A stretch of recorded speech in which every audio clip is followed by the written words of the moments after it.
내 아내가 나를 죽이려 한다. 이 문장이 뼛속에서 올라왔을 때 나는 이미 죽음 앞에 서 있었습니다. 손목과 발목을 감싼 밧줄은 눅눅한 바닷바람을 빨아들여 소금기와 곰팡이 냄새를 풍겼고, 창문 없는 벽 너머에서 파도는 규칙적으로 심장을 두드렸습니다. 딱, 딱, 딱. 천장에서 샌 물방울이 낙엽처럼 떨어질 때마다 시간은 한 칸씩 후퇴했습니다. 목구멍은 타들었습니다. 그러나 그보다 먼저 말라 비틀어진 건 내 믿음이었습니다. 사랑을 믿었고, 함께 늙을 수 있다고 믿었고, 손을 얹어주면 함께 일어설 수 있다고 믿었습니다. 그러나 믿음이 독이 될 줄은 몰랐습니다. 75세. 내 나이입니다. 이 나이에 이런 꼴을 당할 줄 누가 알았겠습니까? 30년 동안 일궈온 회사, 새 자식, 그리고 내 생의 마지막을 함께하리라 믿었던 새 아내. 모든 것이 한순간에 무너졌습니다. 나는 새 아이의 이름을 속으로 불렀습니다. 경수, 민수, 민영. 이름은 사람을 부릅니다. 이름은 도착지를 알려줍니다. 자식들을 불러보면 나는 내 인생의 가장 따뜻했던 방으로 돌아갑니다. 월세방에서 라면 끓이던 밤이 떠올랐습니다. 부엌의 김이 창문에 하얗게 맺히고 순이가 젓가락으로 김치를 잘라 내 작은 밥그릇에 올려주던 밤. 우리는 배고팠습니다. 그러나 그 배고픔엔 부끄러움 대신 웃음이 끼어 있었습니다. 그 웃음이 내 재산의 처음이었고 내 회사의 원천이었습니다. 그런데 지금 75에 나는 썩은 생선 냄새와 바다 소금 사이에서 천천히 물처럼 새고 있었습니다. 무섭지 않다면 거짓말입니다. 그러나 무서움보다 먼저 올라온 건 회한이었습니다. 내가 왜 이 지경이 됐지? 모든 건 아내 순이의 장례를 치르고 5년째 되던 그의 겨울 골프 모임에서 만나 한 번 웃어주던 여자의 눈빛에서 시작됐습니다. 권미영. 지나치게 화려한 치장, 명품 가방, 살짝 올려 잡은 어깨. 내 눈은 그런 신호를 읽어낼 만큼 현명했어야 했습니다. 그러나 외로움은 사람을 멀리 보지 못하게 합니다. 사장님, 외로우셨죠?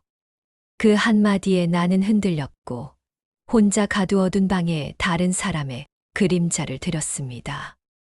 아이들은 반대하지 않았습니다. 아버지가 좋다면요. 그 말 뒤에 붙은 침묵을 이제야 읽습니다.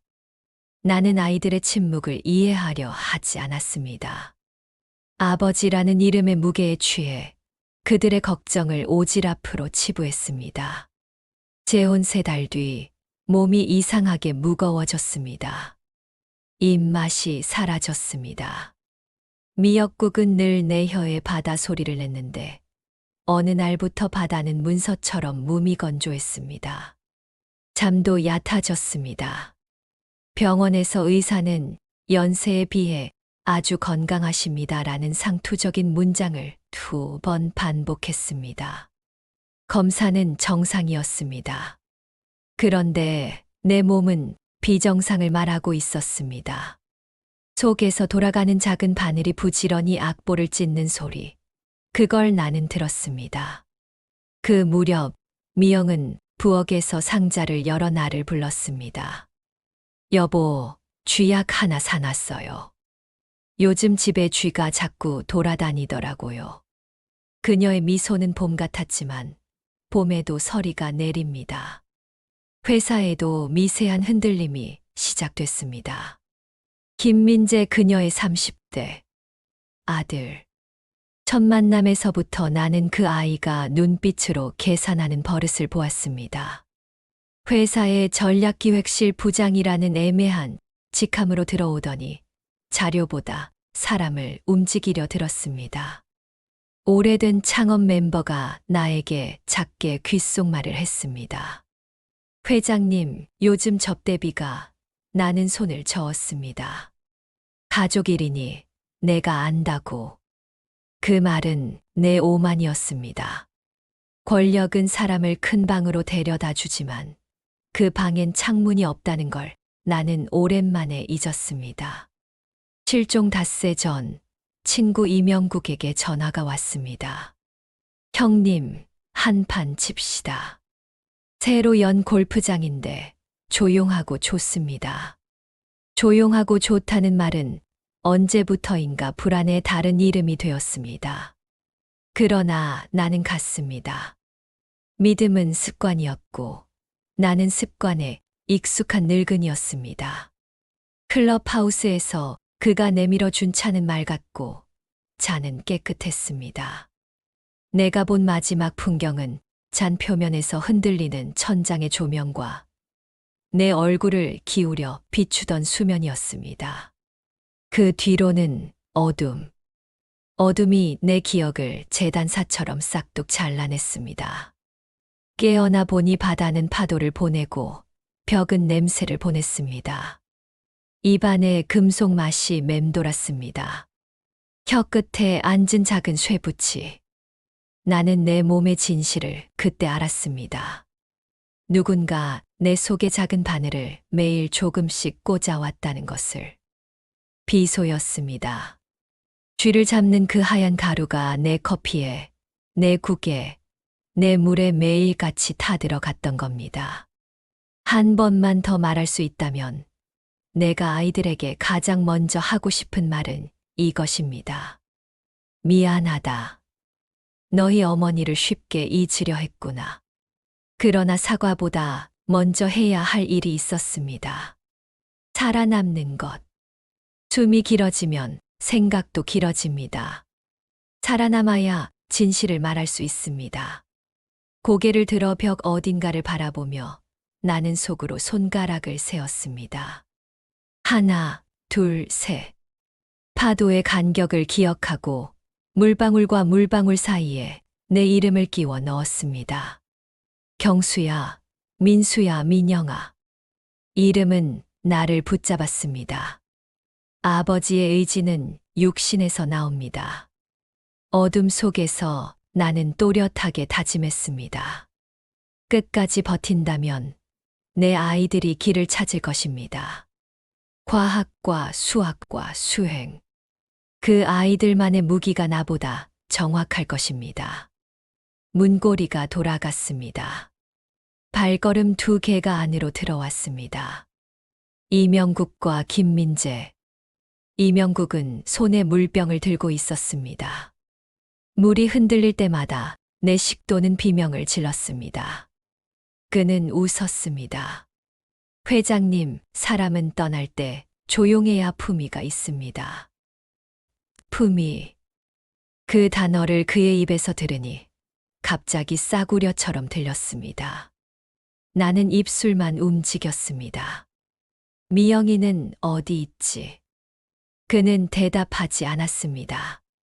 그때 알았습니다. 외로움을 악용하는 사람들은 사랑을 모르고 사랑을 모르는 사람들은 마지막까지 자신을 속인다는 것을. 내가 할 수 있는 마지막 한마디를 속으로 했습니다. 버텨라. 물방울 사이를 건너라. 드론 날개 소리가 바다 바람을 가르는 그날까지. 비소는 예의가 없습니다.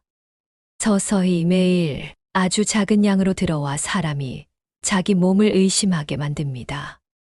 내 몸은 어느 날부터 아침마다 모래주머니를 묶은 듯 무거웠습니다. 입안에 금속 맛이 남고 손끝에서 작은 전기가 튀었습니다. 나는 병원에서 각종 검사를 받았습니다. 의사는 웃었습니다. 연세에 비해 아주 건강하십니다. 의학은 때때로 너무 착해서 나 같은 사람을 안심시키고 맙니다. 그러나 내 몸은 다른 말을 했습니다. 밤이 깊어질수록 사지가 싸늘해졌고 낮이 길어질수록 집중이 흐트러졌습니다. 나는 약 봉투를 뒤집어가며 이름을 읽었습니다. 디지털 혈압계의 숫자는 오르내렸고 약 봉투 옆 컵에는 매일 같은 시간 누군가 따라준 물이 있었습니다. 여보, 약은 식후예요. 물 많이 드세요. 미영은 부드러웠습니다. 그러나 부드러움이 늘 진실은 아닙니다. 부드러운 목소리가 거짓을 운반할 때가 있습니다. 나는 부엌에 놓인 작은 플라스틱 병을 띄엄띄엄 보았습니다. 쥐약. 라벨 위의 글자는 내 눈에 무심해 보였습니다. 처음엔 잘 치워두더니 어느 날부터 아예 식탁 아래에 그냥 있었고, 다음엔 서랍에 들어갔다가 다시 바깥으로 나왔습니다. 나는 아내의 손동작을 유심히 보았습니다. 분말을 만질 때의 익숙한 스냅, 커피에 설탕을 탈 때와 같은 손목의 각도, 의심은 예의가 없었습니다. 그런데 이상하게도 내 의심은 미움과 붙어 다니지 않았습니다. 나는 그저 내 몸을 관찰하는 사람처럼 그녀의 손목을 관찰했습니다. 관찰은 심장을 천천히 만듭니다. 그래야 전체가 보입니다. 그 무렵 회사는 내 손을 떠나 느린 소음을 냈습니다. 오래 함께한 김 전무가 조용히 찾아와 숫자를 놓고 갔습니다. 회장님, 이 항목들이 설명이 없습니다. 접대비, 자문비, 시장조사비. 이름은 더없이 그럴듯했습니다. 그러나 금액이 재혼 전과 비교해 내 배가 넘게 튀어 있었습니다. 나는 살폈습니다. 결제 서류엔 내 도장이 찍혀 있었습니다. 이상했습니다. 내가 언제 눌렀더라도 이런 금액을 대충 보진 않았을 텐데. 도장의 각도가 어딘가 어색했습니다. 사람이 서명할 때는 습관의 흔적이 남습니다. 내 도장은 조금 삐딱하게 찍히는 버릇이 있었는데 서류의 도장은 늘 반듯했습니다. 내가 찍은 게 아니구나. 그 생각이 스치고 내 속에서 작은 쇳가루가 한 줌 더 흩어졌습니다. 나는 아이들에게 전화를 걸었습니다. 경수에게 묻지 않아도 좋은 질문을 했습니다. 넌 교실에서 행복하냐? 아이는 웃었습니다. 애들이 질문할 때 아버지. 그 말이 내 마음의 방 하나를 환하게 했습니다. 민수에게도 전화를 했습니다. 스님이 된 둘째의 목소리는 바람이 지나간 산처럼 고요했습니다. 아버님, 외로움은 나쁜 게 아닙니다. 다만 외로움이 판단을 흐리게 하는 순간이 있습니다. 그 말은 나를 찔렀습니다. 외로움은 죄가 아니지만 외로움에 취하면 사람은 무지해집니다.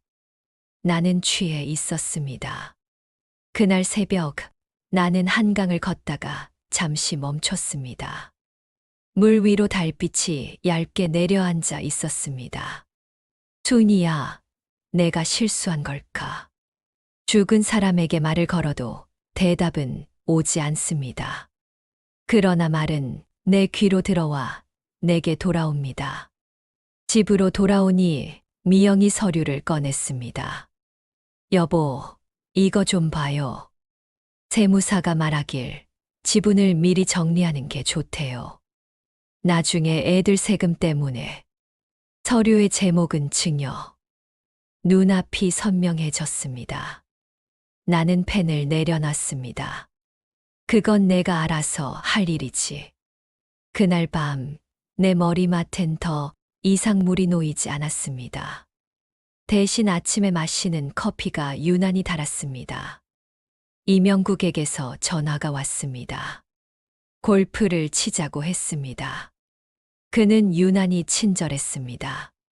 형님, 요즘 스트레스 많으시죠? 제가 형님 위로해드릴게요. 위로는 내 귀에 함정처럼 들렸습니다. 나는 그 함정으로 걸어 들어갔습니다. 클럽하우스의 잔은 반짝였고 그의 눈은 고요했습니다. 잔을 내려놓는 순간 내 기억은 뒤로 넘어갔습니다. 어둠이 내 머리 위부터 발끝까지 내려앉는 느낌. 아, 이게 계획이었구나. 그 생각을 마치기도 전에 눈꺼풀은 문 닫는 소리를 내며 내려갔습니다. 눈을 떴을 때 나는 섬에 있었습니다. 파도 소리는 이 집의 벨이었습니다. 벨은 계속 울렸고 아무도 찾아오지 않았습니다. 이명국은 가끔 문을 열었습니다. 회장님, 사람은 조용히 떠나야 아름답습니다. 그는 품위를 말했고 나는 촌스럽게 물을 원했습니다. 미영은 오지 않았습니다. 그녀는 집 어딘가 혹은 도시 어딘가에서 태연히 삶을 살아가고 있을 것입니다. 그 태연함이 내 뼈를 더 아프게 했습니다. 내가 나중에 알게 된 사실들. 권미영의 방에서 비소 성분이 든 약품이 나왔습니다. 쥐약이라고 둘러댔지만 내 혈액의 성분과 일치했습니다. 김민재의 계좌를 타고 흐릿한 유령 회사들의 계좌가 줄줄이 나왔습니다. 액수는 15억. 접대비와 자문비의 이름 아래 초라한 욕망들이 영수증을 떼고 있었습니다. 그리고 그 모든 그림의 테두리에는 이명국의 골프장이 있었습니다. 그는 나를 소개해 준 인연으로 결국 내 파멸의 문턱까지 끌고 온 안내인이었습니다. 소개비 5천만 원, 그리고 더 큰 보상. 그들의 거래가 내 외로움을 밑천으로 성사됐습니다. 하지만 그 모든 건 나중에 알았습니다. 내가 섬에서 가장 먼저 알아챈 건 바람 소리 사이에 낯선 날개 소리가 끼어들었다는 것입니다. 윙, 윙. 파리의 소리도 벌의 소리도 아닌 새로운 시대의 날개 소리. 드론. 경수야, 내 혀 없이 부른 이름이 공기에서 떨렸습니다. 내 아이들은 내 몸이 알지 못하는 기술을 알고 있었습니다. 과학실의 냄새, 드론 동아리 아이들의 웃음. 그 웃음이 이 검은 바다 위를 건너와 내 머리 위에 앉을 것 같았습니다. 나는 그날부터 물방울의 간격을 더 열심히 셌습니다. 목숨은 때로 숫자에 매달립니다. 세고 또 세고 그 사이사이에 아이들의 이름을 끼워 넣었습니다. 곧 발자국 소리가 달려왔습니다. 문이 열렸고 빛이 들어오지 않았는데도 방은 환해졌습니다. 아버지 목소리는 빛이었습니다. 나는 내 손목에 감긴 밧줄을 느슨하게 만들고 있던 작은 의지의 끈을 확 잡아당겼습니다. 살기 위해서는 누군가의 손이 필요합니다. 그날 내 손에 닿은 건 경수의 손이었습니다. 칠판 앞에서 분필을 쥐던 손. 그 손은 단단했고 조심스러웠습니다. 됐구나. 그 말은 울음이었습니다. 응급실의 형광등은 새벽을 실내에 고정하는 장치 같았습니다. 간호사의 발걸음 소리가 바닥을 적셨고 링거가 내 혈관으로 스며들 때 혀끝에 금속 맛이 다시 차올랐습니다. 의사는 조심스럽게 말했습니다. 혈액에서 미량의 비소가 검출됐습니다. 치사량은 아니지만 장기간 섭취하셨다면 무기력, 어지럼, 식욕 부진이 올 수 있습니다. 나는 고개를 끄덕였습니다. 비로소 내 몸의 언어와 의학의 언어가 만났습니다.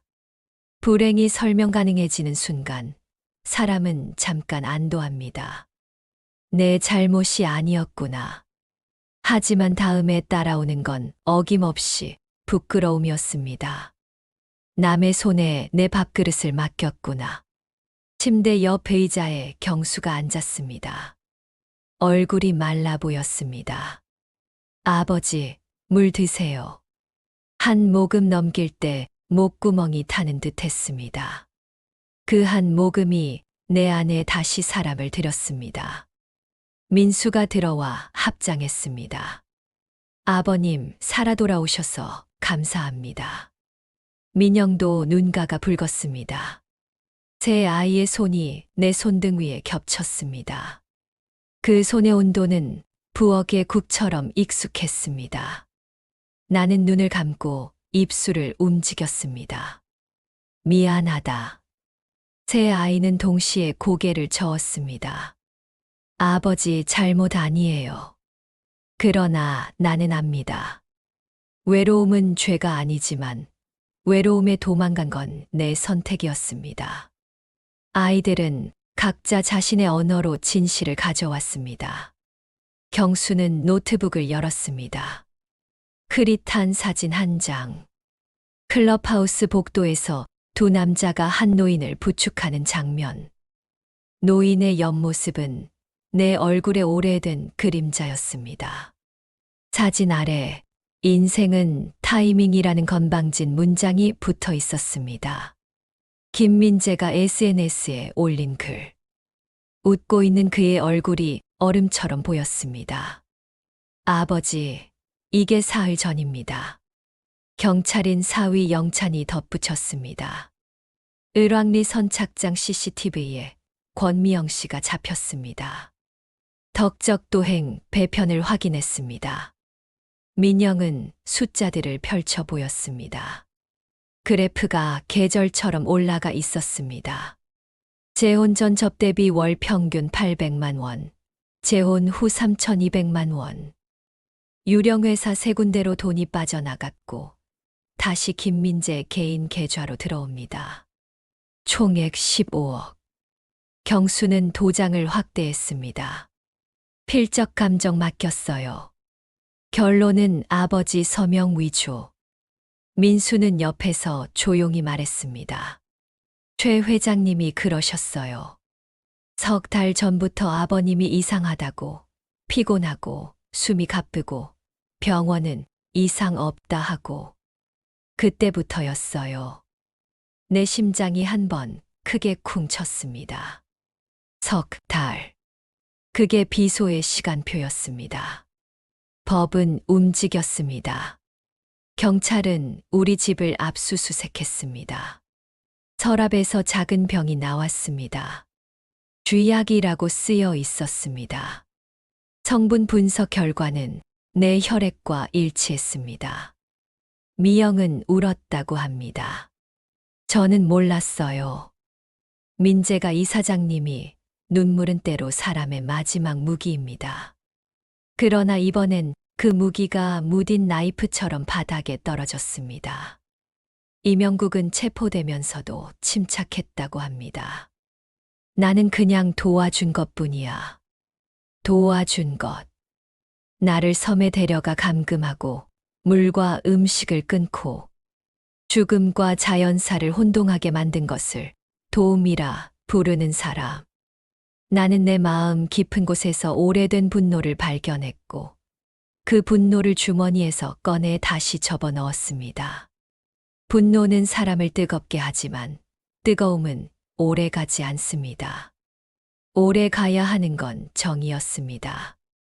검거 당일 나는 병상에서 눈을 떴습니다.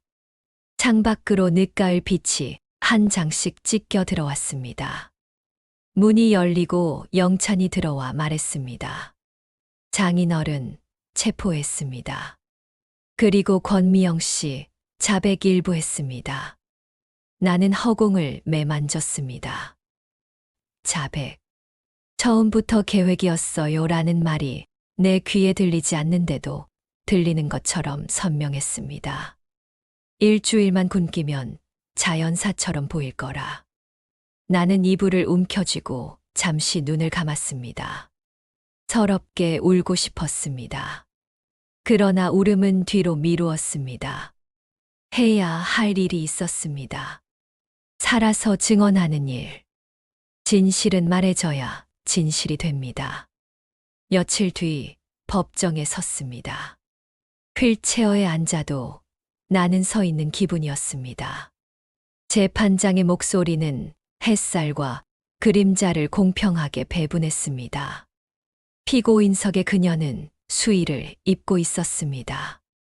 화장이 지워진 얼굴에서 나이가 한꺼번에 올라왔습니다. 나는 천천히 입을 열었습니다. 피고인은 처음부터 저를 재산으로 보았습니다. 저는 그걸 늦게 알았습니다. 내 목소리는 떨리지 않았습니다. 떨림은 침대에서 모두 써버렸습니다. 나는 섬에서의 밤을 말했습니다. 물이 없던 일주일, 쇳가루 같은 목구멍, 귓속에서 윙윙대던 드론의 날개 소리, 그리고 마지막에 들었던 경수의 목소리. 아버지, 법정 구석 어딘가에서 훌쩍이는 소리가 났습니다. 나는 고개를 들지 않았습니다. 판결은 2주일 뒤 선고됐습니다.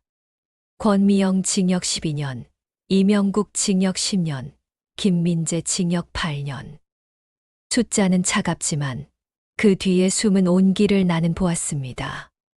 아이들의 밤샘, 경찰과 해경의 발걸음, 내부 고발자의 용기, 그리고 한 캐디의 양심. 이 모든 게 합쳐져 법정의 공기를 데웠습니다. 내가 아는 가장 정확한 복수는 이런 것입니다. 칼로 갚지 않고 칼을 법의 손에 쥐어주는 일. 정의는 개인의 분노보다 느리지만 오래 갑니다. 돌아와 거울 앞에 섰습니다. 휑한 얼굴을 오래 보았습니다. 내 눈동자가 예전보다 맑아져 있었습니다. 이상했습니다. 죽을 뻔하고 나서야 맑아지다니. 그러나 이해했습니다. 내려놓을 것을 내려놓은 사람의 눈은 맑습니다. 나는 속으로 중얼거렸습니다. 이제부터는 내가 할 수 있는 일을 하자. 부끄럽지 않게 살고 싶었습니다. 이제라도. 다락방 구석, 먼지가 두껍게 앉은 나무 상자를 꺼내는데 세 아이가 함께였습니다. 뚜껑을 열자 낮은 햇빛이 상자 안의 과거를 천천히 훑었습니다. 사진, 편지, 낡은 공책. 공책의 겉장을 손으로 쓸자 내 손끝에 순이의 온기가 묻어나는 듯 했습니다. 민영이 봉투 하나를 조심스럽게 꺼냈습니다. 겉봉에는 단정한 글씨로 내 글자가 적혀 있었습니다. 정환 씨에게. 나는 손이 떨려 봉투를 한 번에 뜯지 못했습니다. 깊게 숨을 들이쉬고 종이를 펼쳤습니다. 잉크는 세월에 바래지 않았습니다. 외로우시면 재혼하세요. 난 이해해요. 다만 조심하세요. 진짜 사랑은 조건이 없어요. 돈이 아니라 사람을 보는 거예요. 그리고 아이들을 자랑스럽게 여겨주세요. 회사를 물려주지 않아도 각자의 길에서 빛날 거예요. 나는 거실 한복판에서 어린아이처럼 울었습니다. 75의 눈물은 조용히 떨어져 카펫을 어둡게 만들었습니다. 새 아이가 내 어깨를 감쌌습니다. 경수는 등을 두드렸고 민수는 기도를 올렸습니다. 민영은 내 손을 꼭 쥐었습니다. 손이 온기를 나눌 때 울음은 덜 서럽습니다. 나는 편지를 접어 액자에 넣었습니다. 내 책상 위에 올렸습니다. 그리고 결심했습니다. 잃을 뻔한 돈을 새로 얻은 마음으로 쓰자. 내 회사 지분은 갑옷이었지만 늙은 갑옷은 사람을 짓누릅니다. 그 갑옷을 내려놓아 외투로 만들자. 외투는 누군가에게 따뜻할 수 있습니다. 이름은 중요했습니다. 나는 그 이름을 오래 망설이지 않았습니다. 김순희 장학재단. 이름은 사람을 살립니다. 순희의 이름은 내 안에서 늘 사람을 살렸습니다. 첫 장학금 전달식에서 나는 아이들의 눈을 보았습니다. 반짝였습니다. 반짝임은 청춘의 특권이 아닙니다. 꿈을 가진 사람의 권리입니다. 한 아이가 말했습니다. 회장님, 학교 그만두려고 했어요. 엄마가 편찮으셔서 나는 아이의 손을 잡았습니다. 괜찮다. 공부해라. 대신 약속하자. 나중에 내가 여유가 생기면 너보다 더 어려운 누군가에게 손을 내밀어라. 규칙 하나를 세웠습니다. 받은 건 흘려보낸다. 그 규칙은 나를 살렸습니다. 받기만 하던 내 마음의 통장이 비어 있었는데 흘려보내기 시작하자 통장은 자연히 찼습니다. 이상한 일입니다. 그러나 삶은 종종 수학보다 넉넉합니다. 독거노인 프로그램도 시작했습니다. 대학생 봉사자들이 줄을 섰습니다. 저희 할머니도 혼자 사세요. 사무국장의 목소리가 밝았습니다.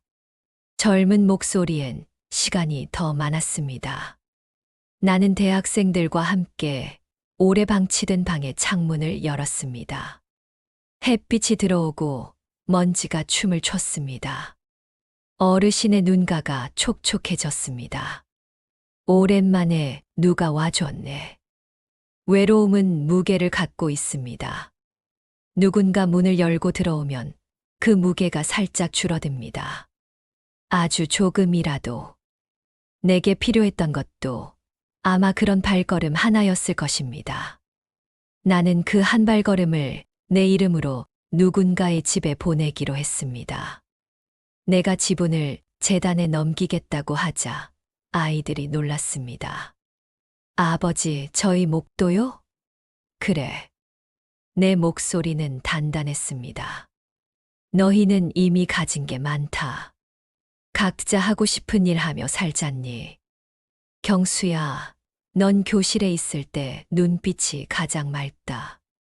민수야, 넌 법당에서 법문할 때 가장 고요하다. 민영아, 넌 수학 문제 풀어주며 아이들이 알겠다고 고개 끄덕일 때 가장 행복해 보인다. 돈은 너희에게 더 이상 방향이 아니야. 대신 이 돈이 다른 사람의 방향이 되게 하자.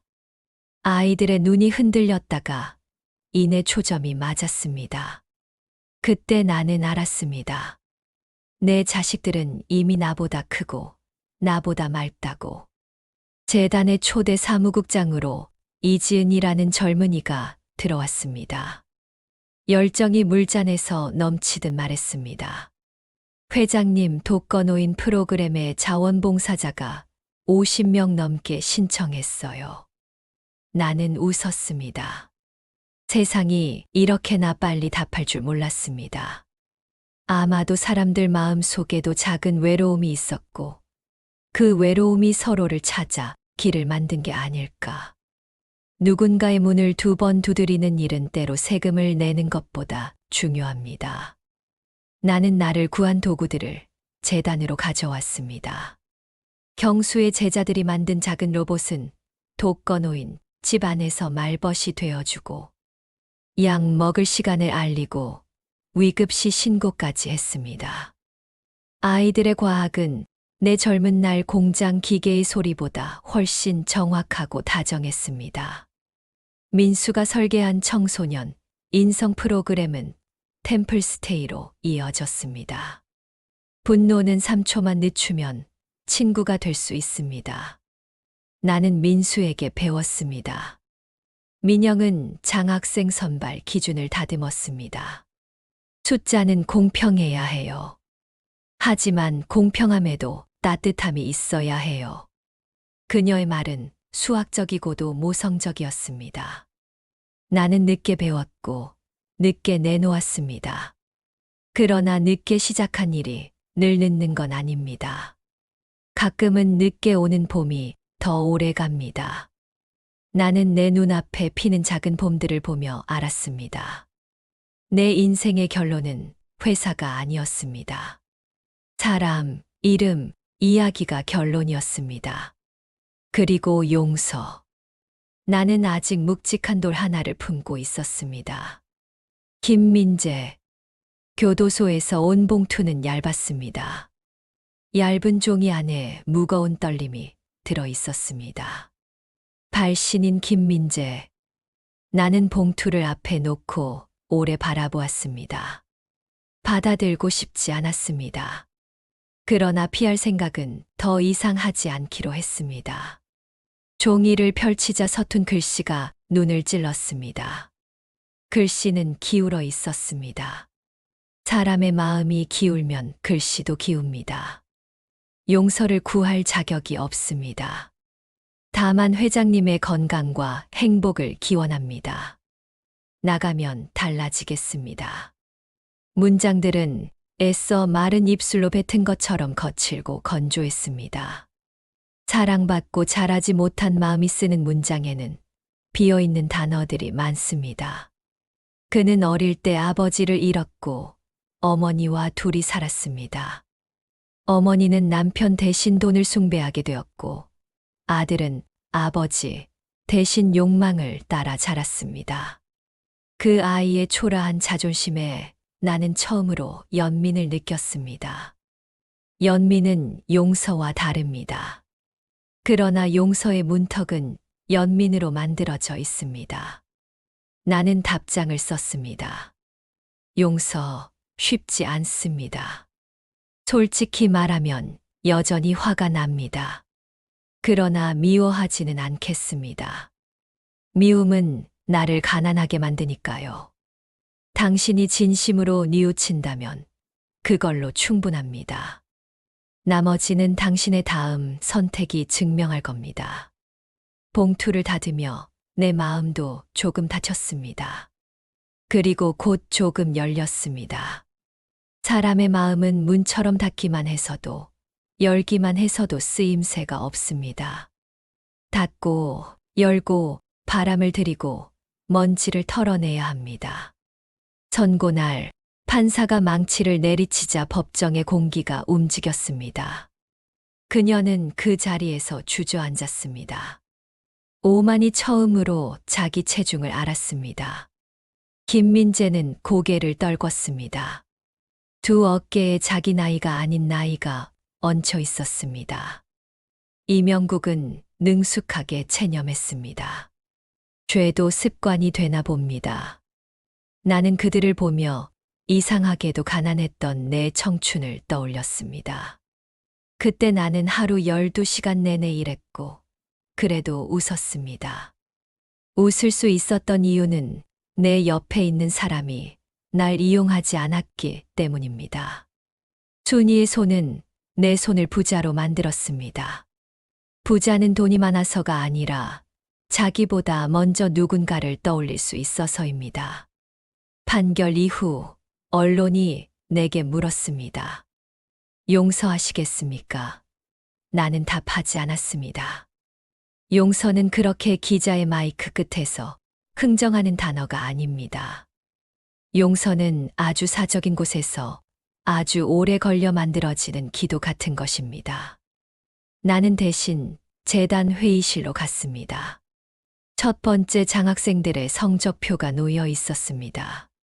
자원봉사자들의 방문 기록도 있었습니다. 독거 어르신들의 감사 편지도 있었습니다. 그 편지들의 잉크가 말라갈수록 내 분노도 말랐습니다. 화는 흙처럼 굳고 감사는 물처럼 흐릅니다. 나는 물을 선택했습니다. 아주 조금씩 마음의 물길이 바뀌었습니다. 그 사이 민영이 결혼을 앞두고 있었습니다. 사위가 될 청년은 처음부터 우리 집의 문턱을 조심스럽게 넘었습니다. 장인이 위기에 처했을 때 그는 내 자식들 옆에서 밤을 샜습니다. 진짜 가족은 피로만 이어지는 게 아니다라는 말을 나는 늦게야 믿게 되었습니다. 민영의 청첩장을 받아들고 나는 잠깐 멈춰 섰습니다. 내 손바닥에 종이의 질감이 남았습니다. 종이는 얇았지만 그 위에 적힌 이름 2개는 무거웠습니다. 이름은 늘 무겁습니다. 무거운 이름들을 나는 한꺼번에 들어 올릴 수 없었습니다. 대신 하나씩 들었습니다. 순이, 경수, 민수, 민영, 그리고 권미영. 나는 마지막 이름을 가만히 내려놓았습니다. 더 이상은 들지 않기로 했습니다. 민재에게서 한 통의 편지가 더 왔습니다. 교도소에서 신문을 봤습니다. 회장님이 재단을 만드셨다고요. 우리 때문에 잃을 뻔한 돈으로 다른 사람을 돕고 계시다고요. 회장님이 진짜 부자라는 걸 알았습니다. 진짜 부자. 그의 그 말이 내 가슴에 작은 돌멩이 하나를 던졌습니다. 파문은 잔잔했지만 멀리 갔습니다. 나는 그 편지에 짧게 답했습니다. 두 번째 기회를 잘 쓰세요. 세상은 생각보다 관대합니다. 다만 관대함엔 책임이 붙어 있습니다. 봉투를 닫고 창밖의 하늘을 보았습니다. 봄이 오고 있었습니다. 벚꽃이 피면 순이가 제일 먼저 나에게 말했습니다. 여보, 우리가 심은 나무 살아있네. 이제 누군가의 입에서 그 말을 다시 듣는 날이 오리라. 민영의 웨딩드레스는 흰 눈처럼 깨끗했고 내 넥타이는 3번 매고 풀었습니다. 단상에 올라 마이크를 잡는 순간 내 손이 조금 떨렸습니다. 나는 숨을 한 번 길게 들이켰습니다. 사랑은 조건이 아닙니다. 돈도 외모도 학벌도 아닙니다. 서로를 향한 진심입니다. 말이 내 입을 떠나 객석의 공기 속으로 들어가자 내가 50년 동안 배운 삶의 분위기가 동시에 따라 나갔습니다. 나는 숨을 고르고 계속했습니다. 나는 외로움에 무너진 적이 있습니다. 그 외로움이 날 잘못된 길로 데려갔습니다. 그러나 이 아이들이 나를 구했습니다. 과학과 수학과 수행과 그리고 사랑이. 민영과 영찬이 서로의 눈을 바라보는 걸 보았습니다. 그 눈빛엔 약속이 있었습니다. 약속은 목소리보다 오래 갑니다. 시련이 오면 도망치지 마세요. 진짜 사랑은 함께 아픈 것입니다. 함께 아파하면 아픔은 나눠지고 기쁨은 배가 됩니다. 내 말은 내 귀로도 들어왔습니다. 나는 내가 한 말을 믿기로 했습니다. 내 늙음이 내 젊은 날을 위로하는 순간이었습니다.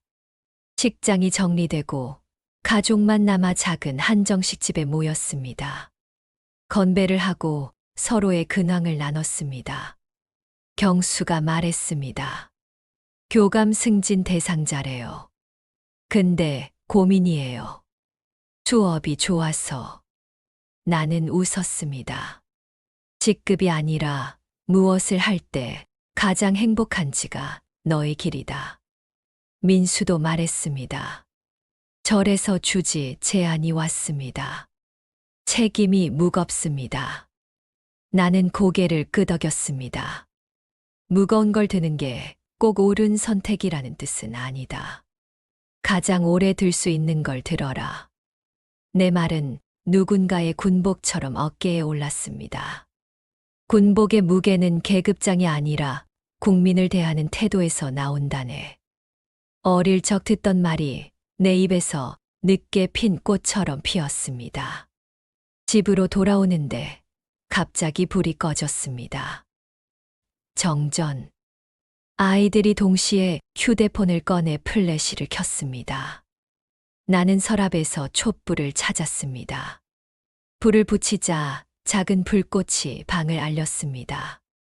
기억나니? 예전에 전기세 못 내던 때. 아이들이 웃었습니다. 불은 꺼져도 마음은 밝다. 순이가 자주 하던 말. 그 말이 촛불 위에 올랐습니다. 우리는 촛불을 끄지 않고 둥글게 앉았습니다. 서희, 내 첫 손녀가 내 손가락을 잡아당겼습니다. 아기는 불빛을 보고 깔깔 웃었습니다. 웃음의 무게는 몇 그램이나 될까? 아기의 웃음은 모든 물리 법칙을 잠시 멈춥니다. 창밖을 가리켰습니다. 저기 봐라. 별이 보인다. 정전 덕분에 도시의 하늘이 하나를 더 보여줬습니다. 어머니가 저기 어딘가에서 보고 계실 거야. 민수가 합장했습니다. 민영이 고개를 끄덕였습니다. 경수는 침묵으로 동의했습니다. 나는 촛불을 보며 중얼거렸습니다. 이제 나는 괜찮다. 외롭지 않다. 외로움은 빈자리 그 자체가 아니라 빈자리를 어찌할 줄 몰라 생기는 공포입니다. 나는 빈자리를 사랑과 일로 채웠습니다. 사랑은 주말마다 찾아오는 아이들과 손녀였고, 일은 재단이었습니다. 재단은 자라났습니다. 기업에서 10억을 기부했습니다. 회장님이 역경을 딛고 선한 일을 하시는 걸 보고 배웠습니다. 기부자의 말이 신문에 실렸습니다. 숫자는 뉴스의 첫 줄이 되었고 사람의 사연은 둘째 줄이 되었습니다. 나는 둘째 줄을 더 오래 읽었습니다. 장학생들의 편지, 봉사자들의 소감, 어르신들의 감사. 읽을수록 내 안의 분노가 어느새 좋은 곳으로 흘러갔다는 걸 알았습니다. 분노는 휘발성이 강하지만 감사는 점성이 높습니다. 오래 붙습니다. 그 점성이 내 심장을 부드럽게 감쌌습니다. 민영이 어느 날 내게 말했습니다. 아버지, 내년 봄에 아기 낳을 거예요. 그 소식은 내 피의 흐름을 잠시 바꾸어 놓았습니다. 그 아이가 태어나면 나는 다시 한번 젊어질 것입니다. 아이가 말문을 트면 나는 다시 첫말을 듣게 될 것입니다. 아이가 학교에 가면 나는 다시 첫 가방의 무게를 들어볼 것입니다. 그렇게 삶은 계속됩니다. 계속되려면 용기가 필요합니다. 나의 용기는 이제 남을 돕는 데서 나옵니다. 김순희 장학재단 1주년 기념식. 넓지 않은 강당이 꽉 찼습니다. 장학생들이 앞줄에 앉아 있었습니다. 깔끔한 셔츠와 아직 새 냄새가 나는 원피스. 봉사자들의 젊은 웃음과 어르신들의 느린 발걸음이 한 공간에서 어울렸습니다. 나는 단상에 올랐습니다. 마이크는 높지 않았습니다. 목소리를 높일 이유가 없었습니다.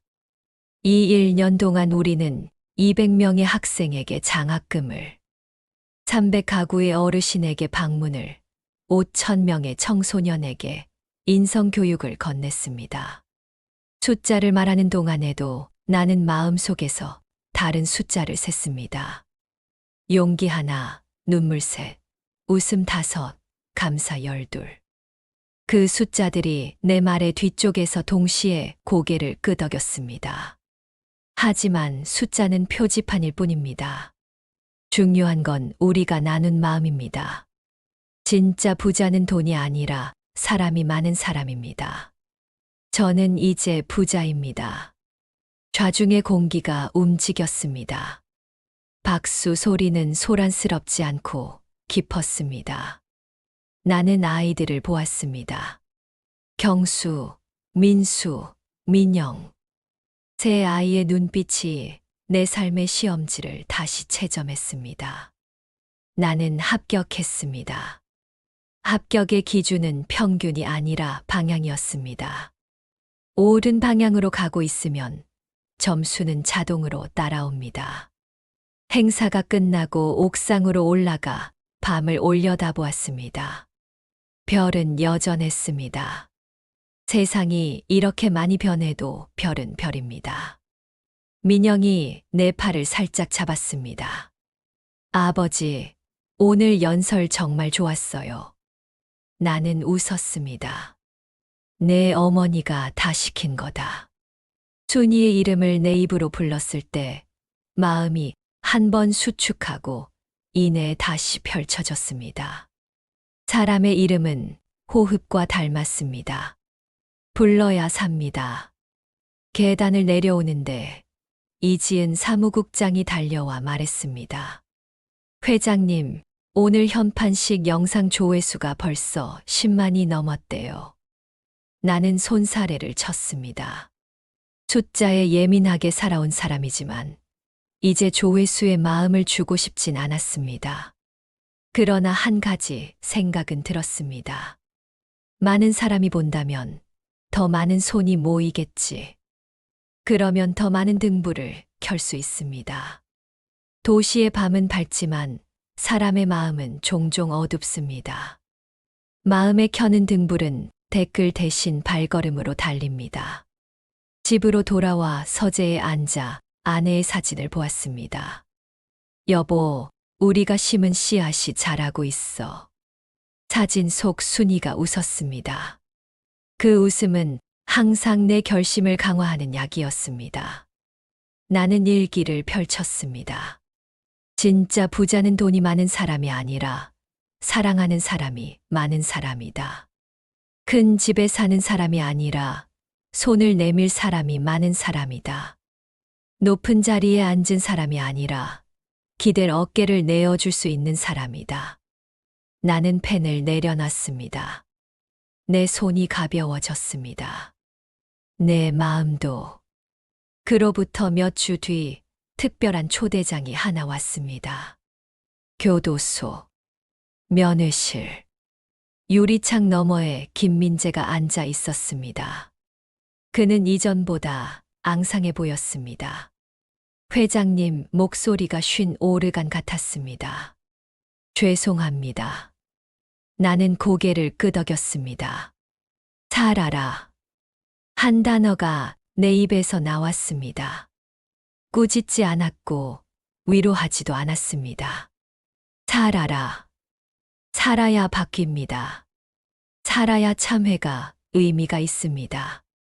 그는 울려고 했습니다. 그러나 울지 않았습니다.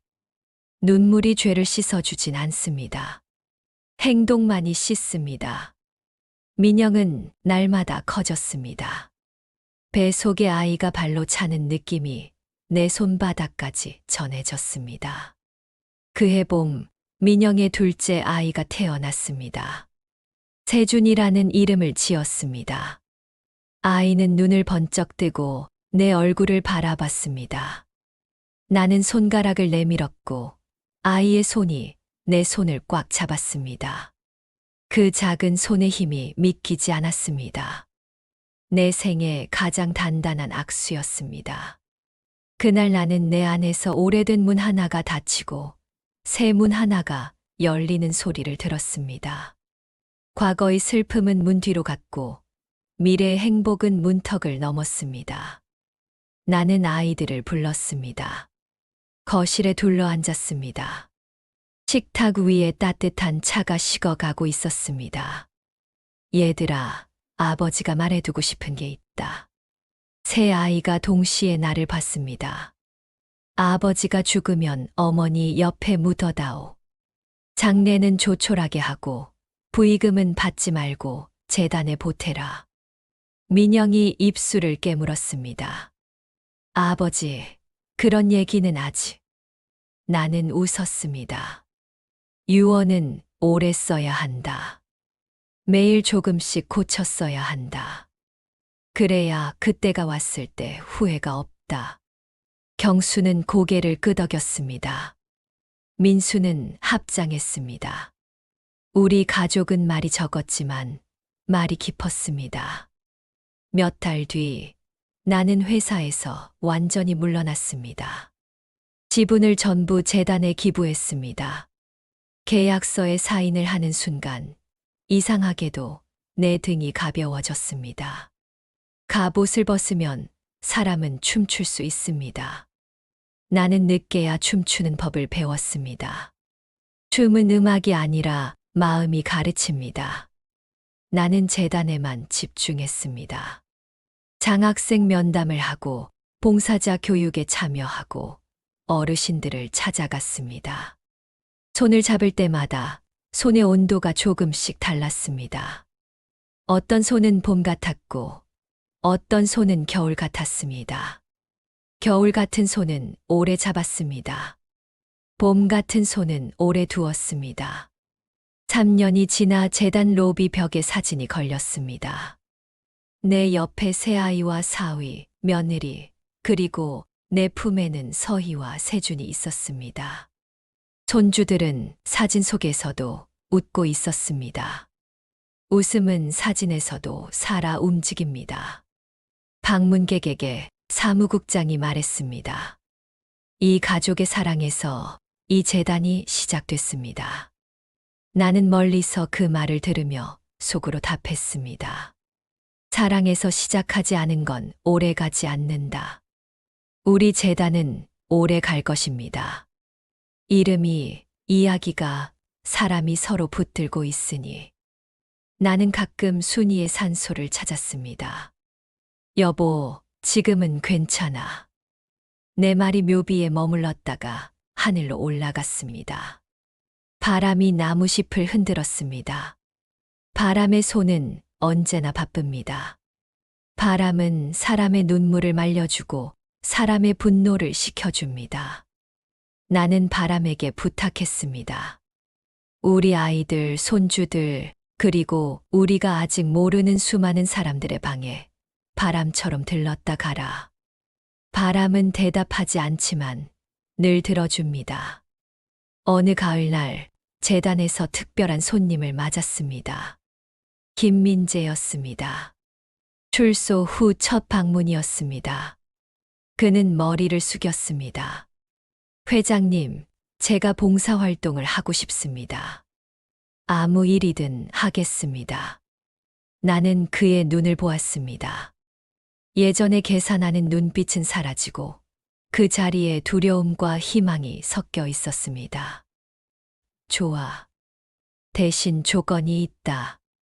내가 도운 사람들에게 절대 내 과거를 말하지 마라. 과거는 과거에 두고 현재의 너로 사람을 만나라. 그는 고개를 끄덕였습니다. 그날부터 그는 재단의 막내 직원이 되었습니다. 청소를 하고 짐을 나르고 어르신들의 말벗이 되었습니다. 처음엔 어색했습니다. 직원들도, 나도. 그러나 시간이 지나며 그의 손이 진심을 증명했습니다. 진심은 입이 아니라 손으로 말합니다. 그해 겨울 재단 송년회에서 한 어르신이 말했습니다. 민재 씨가 우리 집 보일러 고쳐줬어요. 추운 밤에 달려와서 나는 민재를 보았습니다. 그는 부끄러운 듯 고개를 숙였습니다. 그 순간 나는 알았습니다. 용서는 말로 주는 게 아니라 기회로 주는 것이라는 걸. 그리고 그 기회를 사람이 어떻게 쓰는지 지켜보는 게 진짜 용서라는 걸. 이제 마지막으로 당신에게 한 가지 부탁을 남깁니다. 외로우십니까? 그렇다면 조급하게 채우려 하지 마십시오. 외로움은 빈자리가 아니라 초대장입니다. 그 자리에 누구를 모실지 당신이 고르십시오. 가족을, 친구를, 이웃을, 혹은 아주 낯선 누군가를. 문을 2번 두드리십시오. 한 번은 본인을 위해, 한 번은 그를 위해. 그리고 작은 등불을 하나 더 켜십시오. 촛불이면 됩니다. 마음속이라도 좋습니다. 그 불빛은 생각보다 멀리 갑니다. 나도 그 불빛 덕분에 살아났습니다. 과학과 수학과 수행보다 더 큰 빛은 결국 사람의 손에서 나옵니다. 내 이야기를 들어주신 것 진심으로 감사드립니다. 78의 늙은이가 세상에 남기고 싶은 말은 결국 이것입니다. 사랑하십시오. 용서하십시오. 그리고 누군가의 등불이 되어 주십시오. 당신이 오늘 켠 작은 등불이 내일 누군가의 길이 될 겁니다. 세상은 생각보다 어둡지 않습니다. 우리가 함께 불을 켜고 있으니까요. 마지막으로 부탁드립니다. 이 이야기가 마음에 남으셨다면 구독과 좋아요, 그리고 알림 설정 부탁드립니다. 여러분의 작은 클릭 하나가 더 많은 사람에게 용기를 전하고 더 많은 등불을 켜는 힘이 됩니다. 외로운 누군가에게, 힘든 누군가에게 이 이야기가 작은 위로가 되길 바랍니다. 감사합니다. 오늘도, 내일도 당신의 하루가 따뜻하길 기도합니다.